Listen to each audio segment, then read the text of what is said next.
Itzik Ben Ghan is kind of famous for this hack. He's famous for lots of cool things, one of them being this hack. We got the ability to have filtered, non-clustered column store indexes in SQL Server 2016. And Itzik figures out that you could create a filtered, non-clustered column store index with an impossible filter. In my case, I'm saying only put rows in my non-clustered column store index when first name ID equals -1 and first name ID equals -2. Now, first name ID is never going to be equal to these two values at the same time. So this non-clustered column store index, which creates immediately, is going to have no rows in it, ever. It doesn't have any rows now, and nothing's ever going to qualify. But it is still technically a non-clustered column store index. So this is totally a hack, but it's really genius. It makes me laugh. When we look at the metadata for this, insys.dmdb partition stats, sure enough, it has 0 rows, and it just has a very minimal page count to it. Well, let's run just our original stored procedure against it, the one that originally took over a minute to run. Well, now it takes only 2 seconds, and sure enough, there is no non-clustered column store index to be seen in here, but what we do see are our very cool batch mode 2016 window aggregate operator.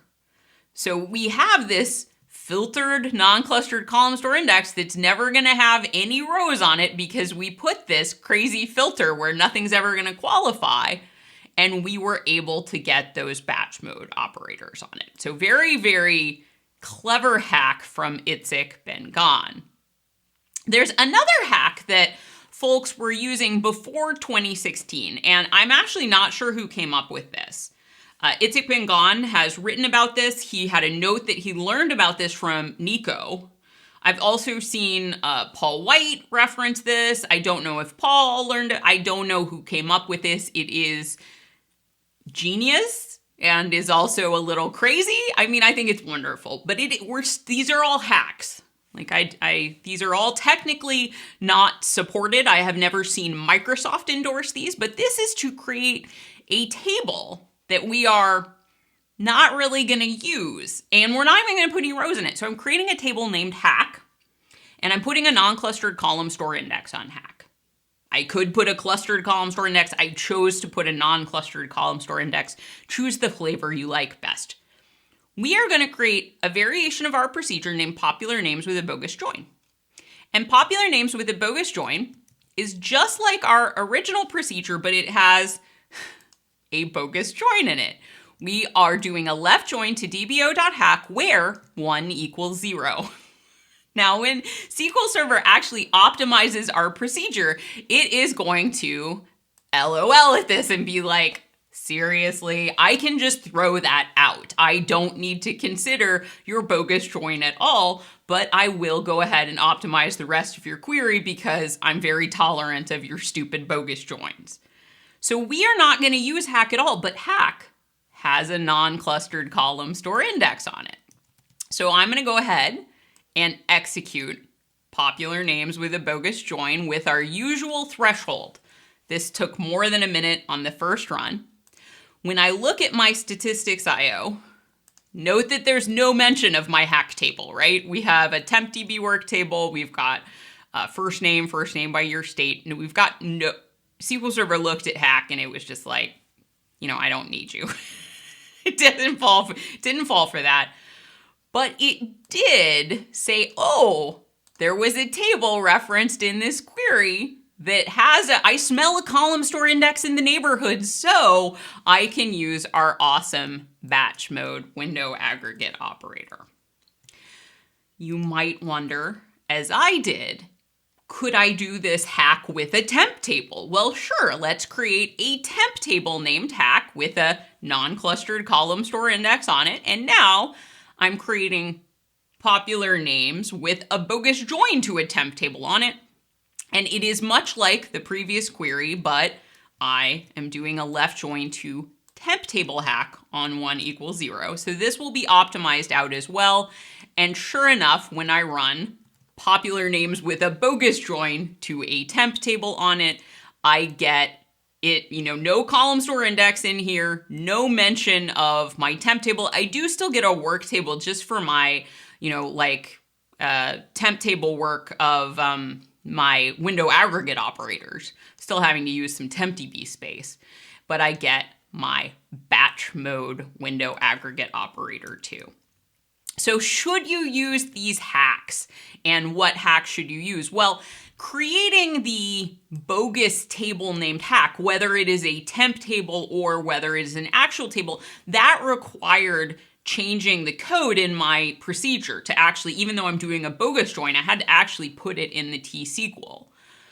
But if you really want to use this hack and you're on SQL Server 2014 or SQL Server 2012, that's your choice, right? Because in those versions, you don't have the filtered non-clustered column store index. Itzik's beautiful, and let me get back to my code sample here of Itzik's beautiful filtered non-clustered column store index. Here it is.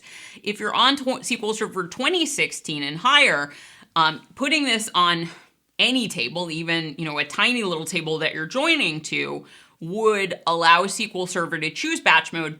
You are still, if you use it, choosing a hack that is not technically supported by Microsoft. And if you run into problems, I think what they're going to tell you is maybe you shouldn't use weird non-clustered column store indexes that you read about on the internet that don't contain any rows, right? So it's a hack.